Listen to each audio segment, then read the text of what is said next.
So, hello po.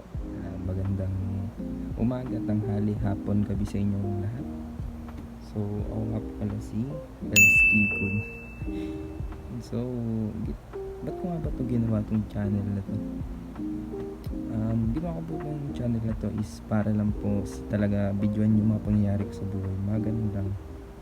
Kasi mahilig na po akong videoan yung mga nangyayari sa buhay ko. Parang mga ganun, parang update. A day in my life, parang ganun lang pero di ko sure kung ganun ba talaga yun.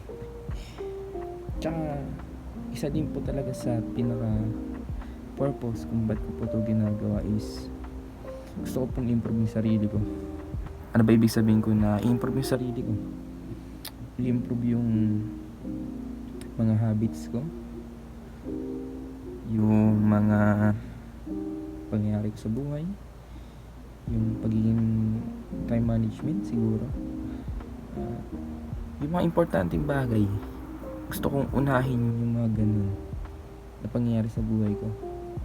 Ayoko nang sayangin yung oras ko sa mga walang kwenta-kwentang bagay. Wala lang, gusto ko lang baguhin yung buhay ko. Parang gusto ko lang siyang i-improve.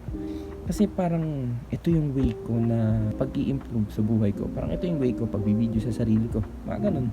Gusto ko din gawin yung kumbaga, uunahin ko yung mga importanteng bagay sa buhay ko. Like, pag-aaral ng mabuti. Yung tipong malapit yung exam pero magre-review na ako, gagawin ko na lahat ng mga assignment, yung mga ganun. Kung hindi yung magkakram ako, ayoko na ng ganun, nakakasawa na. Paano po pag nag-college na ako, diba? Stress na ako nun, diba? Parang na-future yun, diba? Kawawa yun, men. Kaya ito ginagawa ko nitong video na to. Ito yung way ko para ma-improve yung sarili ko, which is yung video niya sarili ko. Katulad nga po na sinabi ko ganina, napaka-worst ng buhay ko sa ngayon. Tsaka dati naman, kumbaga hindi ko inuuna yung mga importanteng bagay. Kumbaga nagsisisi ako ngayon. Parang ganun. Ilang beses ko na po sinasabi sa sarili ko na mag-improve na ako, which is di ko naman nagagawa. Kapit, di ba? Katulad nga po na sinabi ko ganina na parang ito yung way ng pampa-improve sa sarili ko. Yung which is yung pagbibidyoan ko yung sarili ko, bibidyoan ko yung mga nangyayari sa buhay ko. Mga ganun. Yun po talaga purpose kung ba't ko itong ginawang channel na to. Bidyoan yung mga walang kwentang bagay at improve ang sarili ko. So yun lang naman, direct to the point na. Tapusin ko na. Yun ang introduction ko. So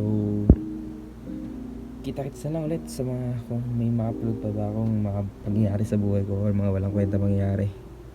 So yun lang.